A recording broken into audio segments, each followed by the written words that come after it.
In my younger years, I used to spend a lot more time in the moment. I used to spend a lot of time doing these kind of one-off things and genuinely trying to get a grasp of reality. As I've grown older, I've begun to realize that I genuinely enjoy building things. And the reason for that is because it gives me something to say, hey, this is a tangible achievement of mine. The reason I wanted to make this video today is to talk about the idea, the concept of building things in your life, in our lives, and how very, very important it is to show not only other people that we're doing the things that we want to do in our life, but also to show ourselves as a friend, as someone that we love, that all of our efforts are not just being squandered. And a lot of us spend time in our younger years, a lot of men in particular, we spend a lot of time dabbling in social groups. We spend a lot of time dabbling with video games or hobbies that, if not seen in an approach that is a building approach, can seem like they're kind of fruitless one-off adventures. And I'm not here to say that fruitless one-off adventures, living vigorously in the moment, is something that's not necessary in life. That contrast, I think, is very, very important. But I am here to say that most of the things that we should do, if we decide to live a more wealth-driven, a more progress-driven life, most of the things that we should do should come down to a building philosophy. Now, I made a video a while back that said a lesson that I learned from Grant Cardone, which was poor people spend money, middle-class people save money, rich people invest money, and wealthy people give money away.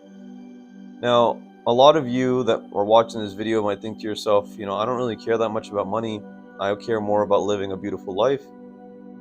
And I'm here to tell you that a lot of the philosophies that I've found in powerful people, a lot of the philosophies that I've found in business people, Elon Musk, Jeff Bezos, Grant Cardone, all these people are based on premises that are essential, I believe, to having a beautiful human existence, to having a beautiful life in general. So when I say things about money, I want you to understand that these things are also philosophies that can be incorporated or should be incorporated in all aspects of your life. So I'll say it again. Poor people spend money. Middle-class people save money. Rich people invest money. And wealthy people give money away. So if you want to be, hopefully, rich or wealthy in your life, the way that you look at money and the way that you look at your time, the way that you look at your friendships, the way that you look at the little things, the actionable steps in a day, should be either driven by investment, meaning building, or giving it away, which in itself is an investment. But it's a greater investment. It's almost a spiritual belief that everything that we give away eventually comes back to us. And not expecting it to, but genuinely just believing that's the case. And in my life, that's certainly been the case. When I've given away my time, when I've given away my wisdom, when I've given away my money to people, to organizations that I believe in, it's not only made me feel like a stronger positive impact on the planet, but it's also oftentimes brought a lot of opportunities, a lot of knowledge with it. So building in our life can seem difficult when we don't necessarily have something that we want to build. It can seem like, well, what is the point? If we have a nihilistic view of things, we can believe that we don't necessarily matter in the grand scheme of things. And to that, I will say as a caveat that sure, I think it's very important to be humble in life. I think it's very important to view ourselves as drops in the ocean. But in that, we have to realize that drops make rivers. We have to realize that drops make the ocean itself. And in that, we are a bigger part of everything else around us, this kind of more spiritual approach. But building can seem very difficult because we often don't have something very specific that we want to build on. So the way that I approach it is, well, why not just have a building philosophy with everything that we do? So if you play video games, if you're consistently playing video games and there's this kind of repetition, replayability in the way that the game functions, then I would encourage you to build a community. There's clans, there are people on these consoles, people in these chat rooms that honestly want to feel like they're a part of something, to have a tribe almost, to have a consistency about life, a social consistency about life, is eventually going to make them feel more inspired, more empowered, and like the video games that they're playing are not just these kind of standalone procrastinations in time, but really something where they can see progress, where they can see, okay, I know these people,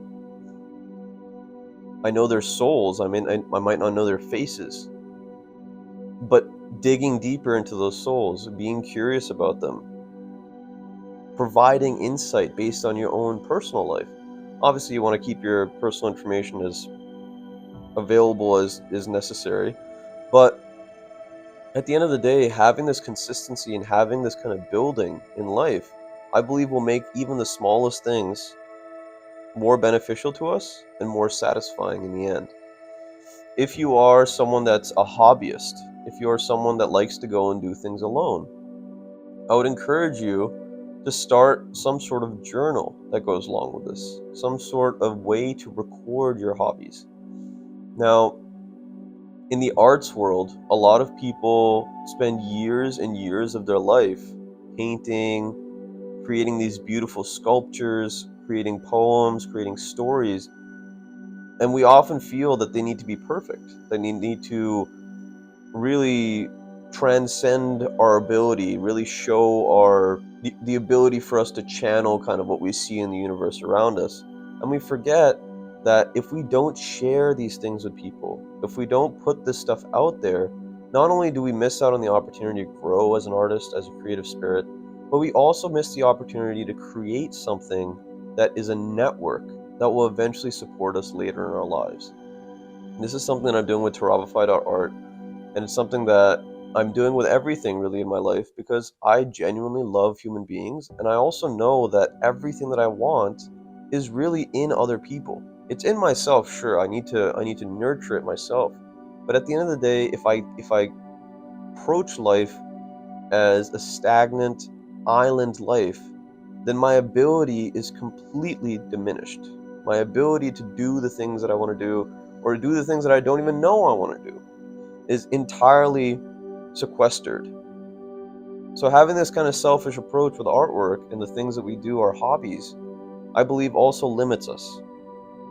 Now, I'm not saying all the time. I'm not saying, go and flaunt yourself on social media all the time. We need time alone for sure.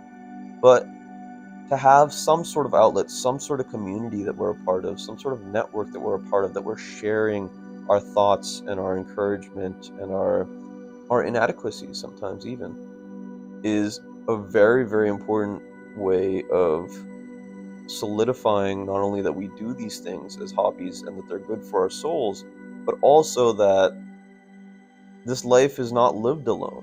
Humans are incredibly social animals. So hopefully this goes some ways to help you think about everything that you're doing in your life as a building philosophy, as someone that is not just there as a transient kind of observer, but someone that is genuinely stacking the wins on top of each other, genuinely looking to achieve more in one's life. And the beautiful part about it is, which this connects to money, this connects to worldly success, this connects to everything, is that building things building things is required in accumulating wealth, right? So assets in general, in wealth, are acquired through investment, required assets are acquired through taking risks sometimes, we're really understanding that if we own something, an idea, a compendium of work, a building, a business, whatever it is, we become more wealthy because we are builders. And by virtue of that, we are more valuable in society than people that are just transiently kind of buying things or transiently believing that their philosophies don't matter. So hopefully this gives you something to think about. I make these types of videos every day. If you spent the time with me for the last however many minutes, then I'm here to tell you to actualize your potential catalyst. This world needs you. And if you have a second, please check out this video right here. It will go some ways to hopefully give you information relevant to your life. Take care.